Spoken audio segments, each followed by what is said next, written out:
hamburger sale. Well, you're good. Go again. All right, you're good to go whenever you want to. Well, thank you. I'm ready. I was the one I was supposed to use with you later.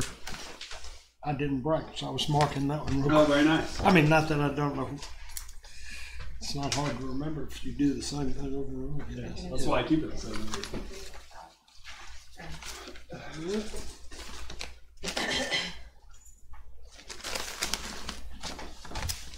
Okay, get ready. What I thought I'd do today is just sort of run through, not just, we'll spend more time on issues next week, specific issues, but a lot of people say the general what, are unsure. They've gone to Presbyterian meetings. Well, this is the great Presbyterian in the sky. Except it's in St. Louis this year. 523 commissioners. That is split halfway determined by the size of the presbytery, determines the number of delegates you get once it gets over, I forget, 10,000, something like that in one presbytery, or I've forgotten what, it may not be quite that high, something like that anyway. Then we get 2 elders and 2 ministers. This particular time it seemed to be the smaller church swing, because Deborah Broadwell, who is at Honeypath, is one of the ministers. The other one is Mark at Travelers Rest. Oh yeah, Mark Mason. Mark is the other minister, and then the other lady. Oh my gosh, I didn't write her name down. I've got to learn her name because I've just met her one time. Is from Eastminster, which is actually where the Presbyterian office is on Woodruff Road out that way. So we're the 4 representing the Foothills Presbytery. There will be lots of others. Debbie Foster, who is the Associate General Presbyter of our Presbytery. Stated clerk. Huh? Associate Stated Clerk. Stated Clerk. What did I say? Executive Secretary. Stated Clerk. Was a member of, she went last time and was a commissioner, and I'm going to try to keep quiet because I think she said she entered in a lot of the conversation, and then she was put on a committee. That one of the 2 that they set up, one it was called Way Forward, and this was an idea of looking at the organization of the church, and Debbie will actually be giving a report and that type thing, and then our executive. I'll get that in a minute. Stated clerk. Yes. I keep. Yeah. They used to have another name sometime, and I can't remember what it was. But anyway, so we'll have and then there are actually some others, other ministers that are just going as observers and that type thing. And I'm not sure all the other numbers, but we'll have a strong representation there. The General Assembly used to be every year, and the church wisely, about 2010, it hadn't been that long. Yeah, within the last 10 years, moved to having it every other year. That does mean that the people or the person, it's been usually just one moderator. Now this will be the current serving is 2 people who serve as co-moderators. And I think that had something to do both with the number of congregation we had, the amount of travel, and plus all the committee meetings and that type thing. They basically might as well have just moved to Louisville, to Richmond, or somewhere, because they had so many things to do. So that probably has been a pretty good idea. This year, we will elect new moderators or moderator. There are 3 candidates, we might say. 2 of those are pairs. And this year there these will be ruling elders will be elected this year. Last time was the teaching elders. And so the two ladies who are the current moderators are both ministers. So that was a tradition the church has had all along, because I guess the ministers are scared the elders will be too pushy, or the elders are really scared of the ministers. You know, they seem to know a lot and understand some of this. I don't know how you do, but it's a complicated thing. But I am excited and honored to be going. My father, I tend to find some things, I don't know whether Jolyn does, but tends to find at least some of his good things that I inherited. One of them was his just absolute devotion to his church, which he must be like Debbie. He attended a General Assembly, actually, when I was in Government Street Church in Mobile, prior to the merger of the two. Our church hosted the General Assembly. Government Street Church in Mobile did. And then I think Daddy went the next General Assembly, still as part of the Southern Church, and was elected to what they call then the General Council, which is similar to the form of government we have now. And that is, besides the stated clerk of the whole Presbyterian Church, there then are there's then the Presbyterian Mission Agency, of which some members of that, who represent a couple of the agencies of the church, are they handle the business basically when the General Assembly is not meeting, or oversee it from different. While we will have some very, very, very important issues, some of them will be contentious. One of those is with that organization I just talked about. One of the committees I said that Debbie served on, and the other one I believe is I've got it here. All agency and the way forward. All agency review, and there's a third one as well. The three kind of big ones. Well, I mean those are the two that were appointed last time, right. plus the Presbyterian Mission Board, which really is the one that is sort of overseeing that. The discussion being whether we are has been feeling, and that seems to be the reports coming out of two of those committees that were appointed last time, and that is that there's not enough cross-agency representation on the Presbyterian Mission Board, which has been, in effect, the board of trustees, if you want to call it that. And that neither one, the mission board really doesn't want to lose that authority or leadership that they've had. They feel like they're in a good place to do that. The church, the General Assembly last time did appoint these other two committees. Their reports are suggesting that there be a change. So there's going to be a lot of discussion, I know, on that issue. And I'll go over some of those again next time, specific issues there. You might mention that the work of Foothills Presbytery, we sent, I think, 10 overtures. We did last time. We sure did. Which is the reason why there's this discussion of how do we organize.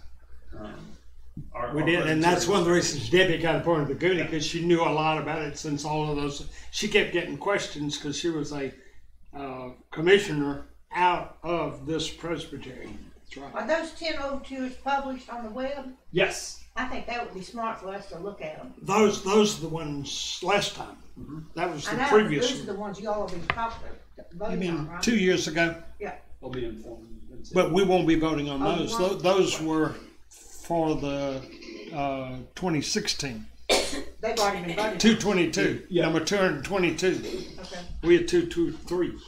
They were actually ultimately not discussed or they were discussed. Not very much decided so. upon. They were not decided upon, and the idea of the way forward committee and the agency review is going to happen anyways. Right.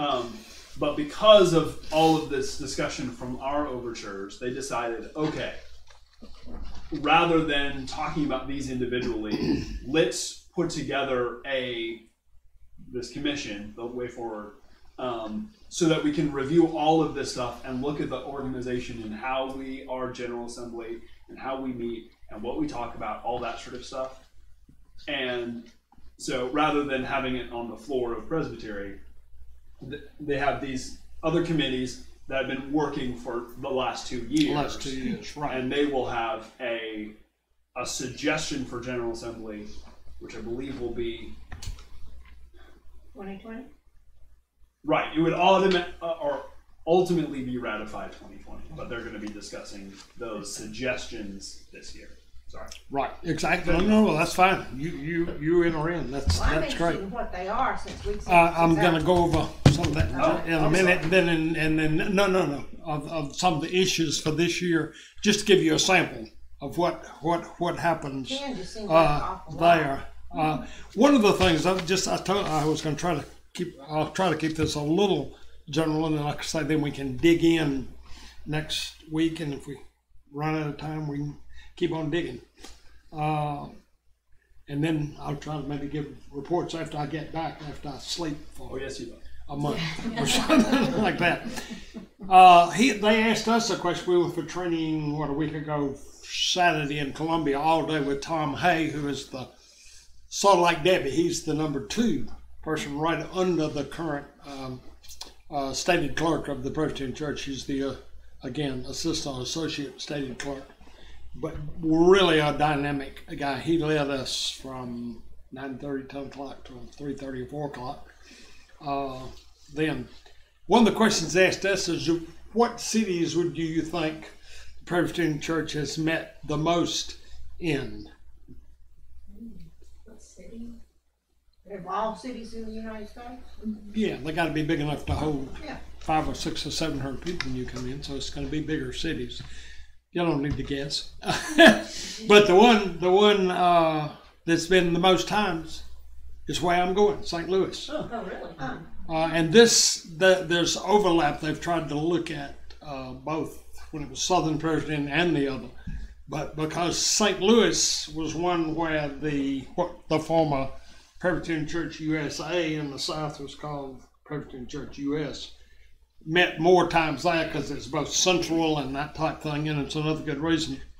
Philadelphia, 2nd, and Pittsburgh, 3rd, and 4th was Montreat. Oh, yeah. And the reason that was is because every other year the Southern Presbyterian Church met one year in a city, and the next year at Montreat, another city in Montreat, so they rotated that. And there's still a lot of connection. They are not meeting at Montreat now because it now is not holding the larger church there. The other thing the church has systematically been trying to do for the last 3 or 4 General Assemblies is to find cities that we won't just be a convention in, where you come in, you bring your money, you meet, you pay your hotel, you pay your food, and you leave town. They've tried to get involved within those communities, and needless to say, with St. Louis, on Sunday morning, we will all scatter over the whole area and attend. They will different groups, like this, maximum 25 go to any particular church, but we'll be in churches all over. Needless to say, the first church that they filled the 25 on was Ferguson, Missouri. And so we will be there. I'm going to be in the First Presbyterian Church of St. Louis, which is one of what we used to call big cathedral churches, or high steeple churches. Evidently, that was my 3rd choice, but you get assigned to different ones.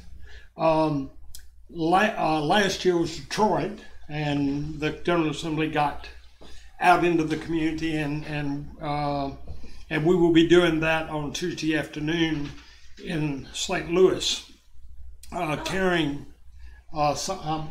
How long have you gone for? Like, when do you We'll fly out on a Friday, and I'll come back in midnight the following Saturday night. So Okay. 8 or 9 About a week. days. Yeah. Okay. The meeting actually convenes the young adult delegates, who are called YADs, who are maybe an elder, but in usually cases they are college age. And some, maybe, I'm not sure, probably some high school, I'm not sure. They go in for training on the Thursday, actually on the Friday the 15th, but all the rest of us are traveling in. And then there's as it's usually done, a big picnic reception kind of thing in a park or something for all of us the night when we arrive. But anyway, so that's why St. Louis, go ahead. When you get out into the community, what do you do, and what was done, and is it still happening? I'm sorry. Oh, Okay. I just didn't hear you. You know No, that. that's all right. I'm deaf. The General Assembly. What do years we ago- do when we go into the community? What All are right. you doing to go in the community, and is it still happening? Is what still happening? What Going is- into the Whenever they community? started, whenever they started in Detroit, is it Yes, still yes. Going into the community is what. Yeah, we will So be whatever doing. you initiated, or Oh! Every city. It's to look at the cities that have some, like Detroit. You remember had really gone way down. So the church then knew that number one, the money and those kind of things would help, but they got out and met with local people. They'll go to different agencies and things like that. That was particularly dealing with the Poor People's Campaign and something like that. We will go with being led by the current leader of the church, the general stated clerk of the church.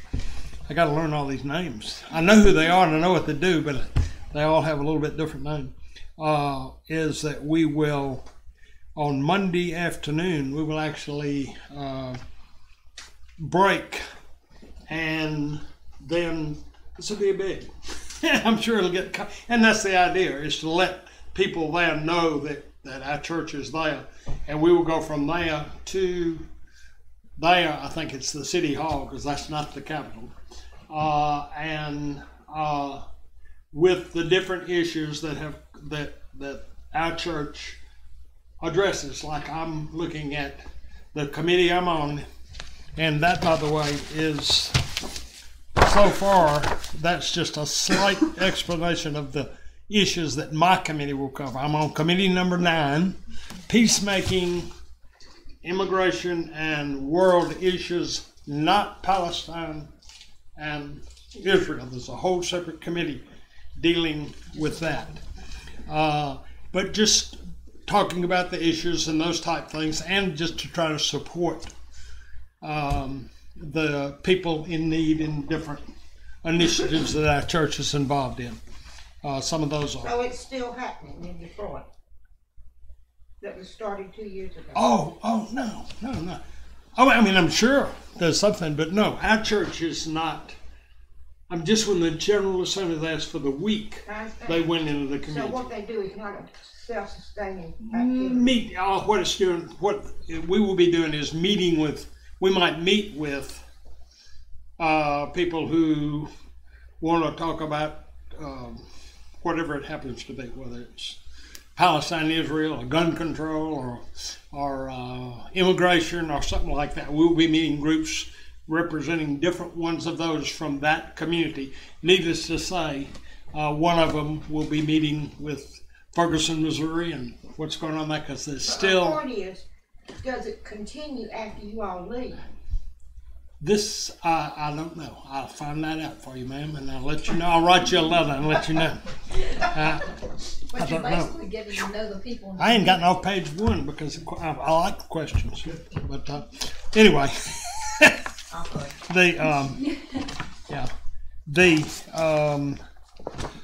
this to show we are generally the flow, as I said, is that we will on Saturday morning we will go into a session to elect the new moderator.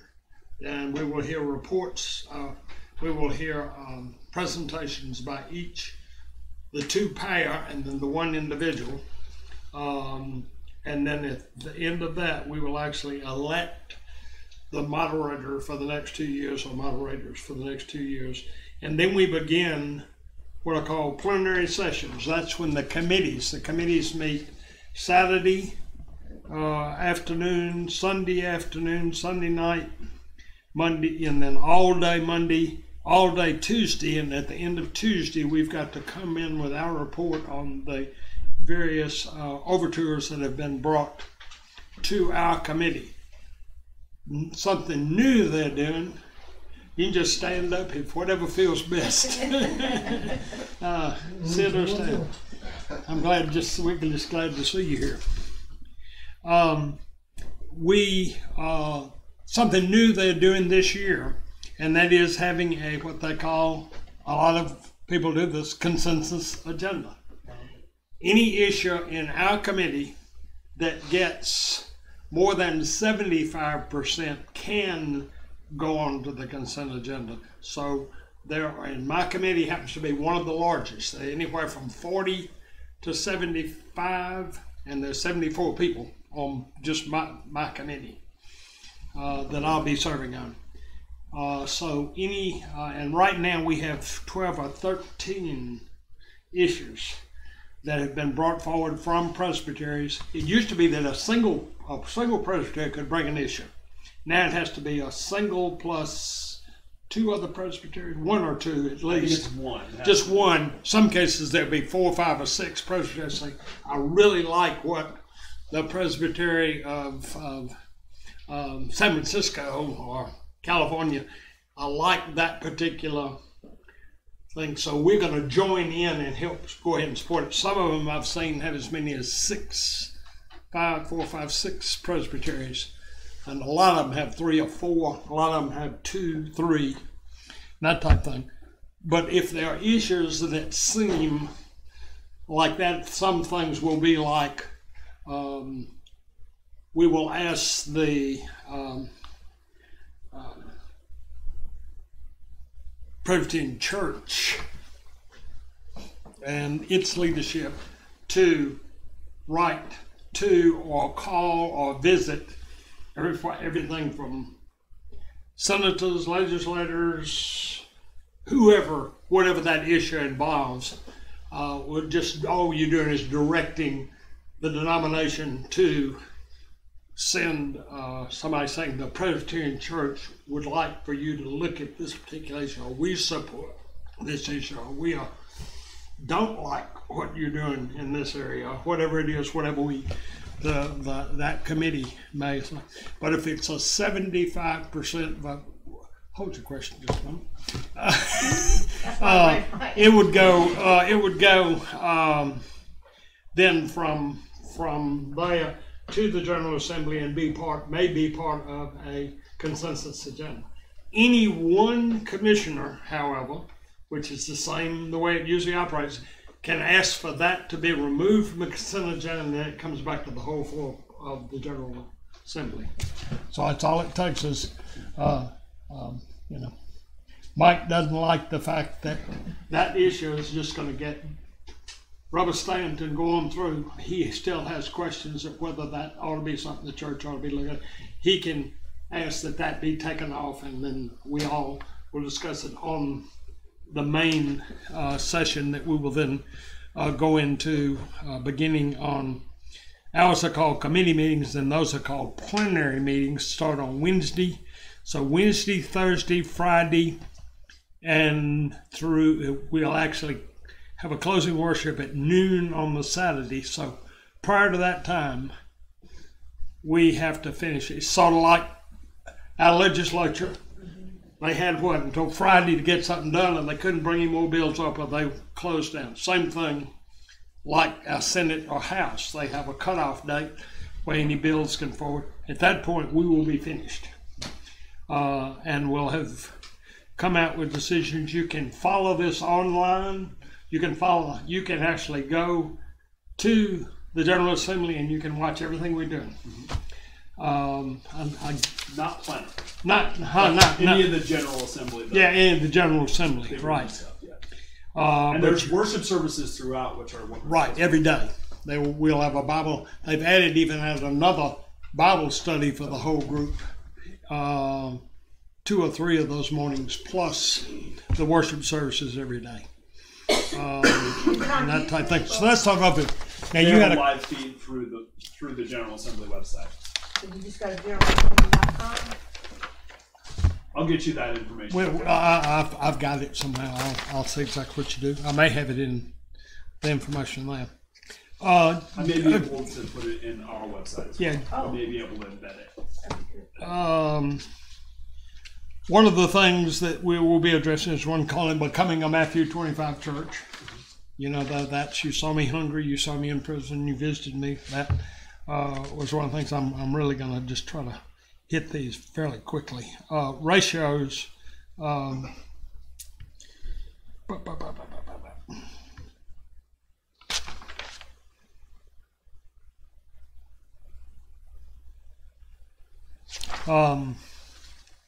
believe I've been talking about the state clerk, who is Reverend Dr. J. Herbert Nelson II, very articulate African American gentleman who I believe I mentioned last time, is from Orangeburg, South Carolina, and was a 16-year-old student during the Orangeburg revolt, whatever it was called, revolt or whatever happened there.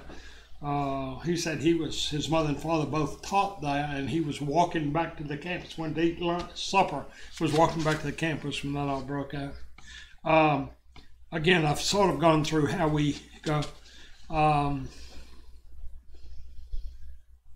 Actually, there are fewer overtures coming from what's called mid-council. That's the Presbyterian synods.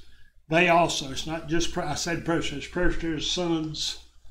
And of course, an individual commissioner. I would have to have 2 people if there was an issue that I saw, and I could get, John and Judy both to sign with me, 2 other commissioners there. Then it will then be assigned to one of those committees. I have to have that done by the Sunday night because we begin meeting Sunday afternoon.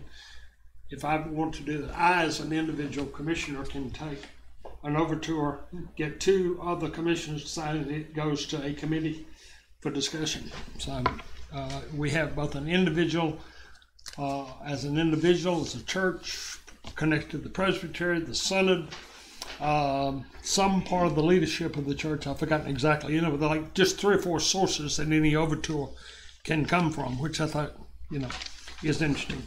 From that standpoint, other issues that we know are coming up.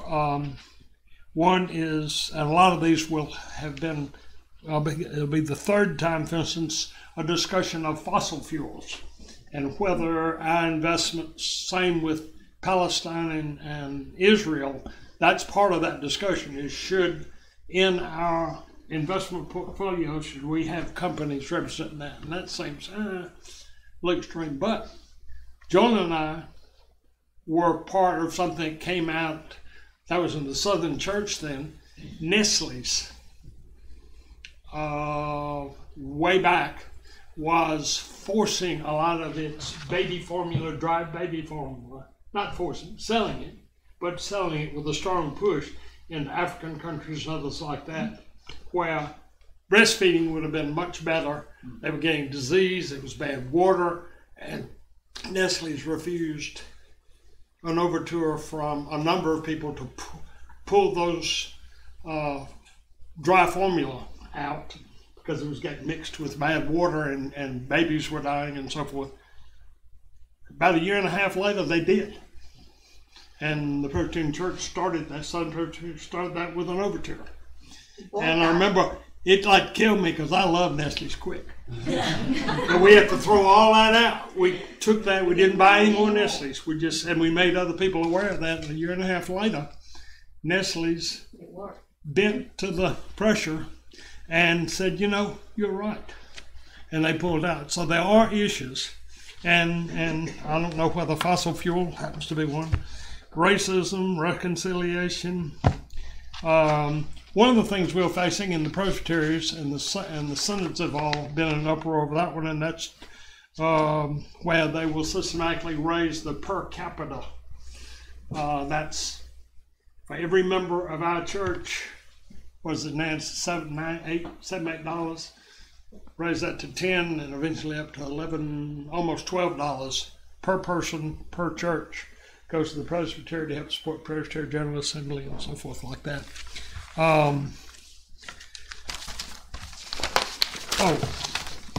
Just again, I've sort of described what my particular committee will do.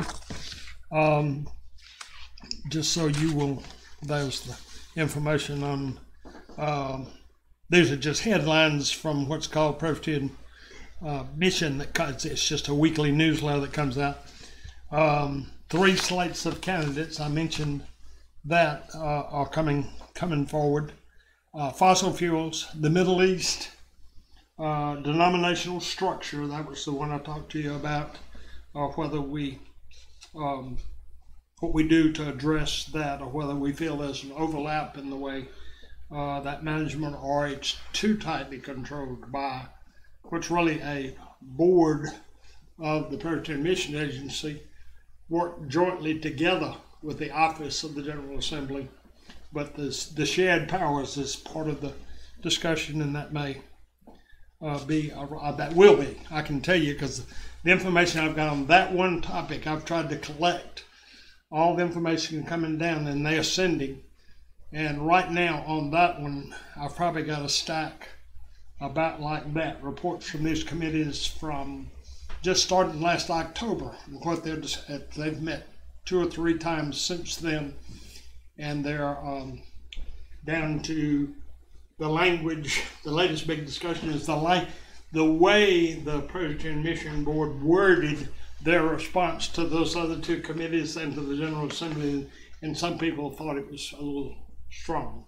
So that's been one of the big. That's this week's uproar. Before we get there, but as I said, just my committee. This is a list, and again, they are put in. I told you mine was the peacemaking, immigration, and national issues. Committee number 9. There are 13 or 14 committees that these get assigned to. So as these overtures come in, the Office of General Assembly assigns them, throws them in number 9's bucket and number 2's bucket. That issue ought to be discussed. There's one that parallels some of the things we discussed. One, of course, is the Palestine Israel discussion. There's a whole separate committee on that. Another one is called social justice, and it gets into everything from poverty to immigration to. So there'll be some overlap, but it dealt with the wording of that particular overture as it came. Right now we have 13 support. Now this would be one, probably would be, as I said, a consent agenda. Our first one is deals with support and prayer for the church and people of South Sudan. Comes from the Presbyterian Shinago, which I don't even know what that is. They say Shinago. That must have something to do with that location. That might be the Chinese one. There's a non-geographical Chinese. It could be. Or Korean or something. While, when I was in Washington a couple of weeks ago, that conference there, I went to one of the sessions dealing with South Sudan, and actually when 2 days I heard somebody that now works he was originally from South Sudan, but he actually works for the Presbyterian Church now. Other than being hard to hear when you're deaf, he gave a great description of what's happening there and those type of things. In South Sudan, we'll be looking at that. Support of peace churches, and I'm still reading up on that from the Presbyterian of San Jose. Endorsing affirmations regarding the welfare of neighbors in Honduras. So if you read yesterday's paper, that one's already going downstream, you might say. It can still be stopped, but if you'll see, they voted the people from Honduras after they asked for asylum in the United States. That's been some 20-something years ago. These folks, have lived and worked and all that kind of thing. And now we've given them, a year and a half to go back. We heard people from Honduras and from El Salvador and Colombia, of course. So there are different issues like that. So the welfare neighbors in Honduras, Guatemala, El Salvador, that came from the Presbyterian of the Pacific. Resolution to advocate for human rights for all citizens in Yemen. That again my guess would be, again, they've got a resolution, and I'm assuming if we look at that, it deals more with human trafficking and other things like that. We may address that issue. I don't know what we'll be doing with it. Like I say, I'm one of 74 people in that particular one, and we then get, and I could keep going through the others, dealing with seeking God's peace through nuclear disarmament. How you like that one for a light issue? In the 21st century, that's one came forward. Study of socioeconomic and political realities in Central America. And designate September, this would be I would think would be one of those that'll pass right through. Designate September of 2018 as Korean Mission Month. We were the largest, and I had actually a Korean gentleman come up to me just in talking in a break or something like that. We were just chatting. I said, "Are you from Korea?" I said, "I guess you're watching very closely what's going on there." He said, "Yes, but you need to know something." I said, "What?" He said, "You realize that your church," and I heard the same thing, I believe I mentioned Mexico. I found out when I was over there, we were the first church with a number of missionaries into Mexico bringing Bibles because everything was basically 99.9% Roman Catholic. We came in with a Protestant view and Bibles, and now the whole in Mexico. But Korea was really the case. We were the first major Christian denomination to come in and with missionaries and support Korea. So that you can get, this is then a list that was on May the 2nd. That's about 6 or 7 or 8 pages of overtures that have come into different committees and shows which committee they're assigned to, what the number of that particular resolution is, and which who sent it. Office of General Assembly sent some. Presbyterian Mission Agency sent some. Those were the others besides Presbyterians. It gets down into committees looking at support and prayer for the church, and people sent in. I mentioned that one. That's ours. Something on Administrative Personnel Association. So we got it all. This basically makes major decisions, but that is probably 20. Let's see, 1, 2, 3, 10 per page. That's the number of overtures that will be addressed in 3 days by 13 or 14 committees, and then some of those, not all, will then come to the floor on those last 3 days, along with awards and recognitions. I was just looking at the Sam Walton Award. I don't know what that is, but Sam Walton was a big Presbyterian who evidently did something like that. I'm way over time already. Next week, what I'll try to do is specifically look at maybe some of the other big issues that I've sort of run over today, and then I might, who knows, in a week I'll have that much more paper to decipher and see what it says. But I look forward to it. It'll be a grueling 8 days, I'm sure. But I did get a nice hotel assignment, which is right across the street from where we will be meeting. And I'll be rooming with an elder from Harrisonburg, Virginia, Trinity Presbyterian Church, who is an elder, and he apologized. He said he would he might be a little slower because he was older, so I responded. I said, "Don't worry, I'm an old goat too, and we'll get along well." So as long as we don't oversleep our committee meetings or something like that. Let's close with prayer. Our gracious Heavenly Father, as we think about, discuss, and face issues both for our world and for our denomination, we ask you will continue to look to you for your guidance and be able to come away with both a resolution to some tough issues and some exciting issues that we'll be looking at. And may our ministry to St. Louis be what you would want it to be. In Christ's name, amen.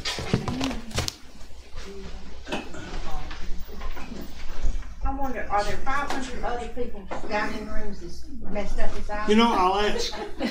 I mean, really, you are doing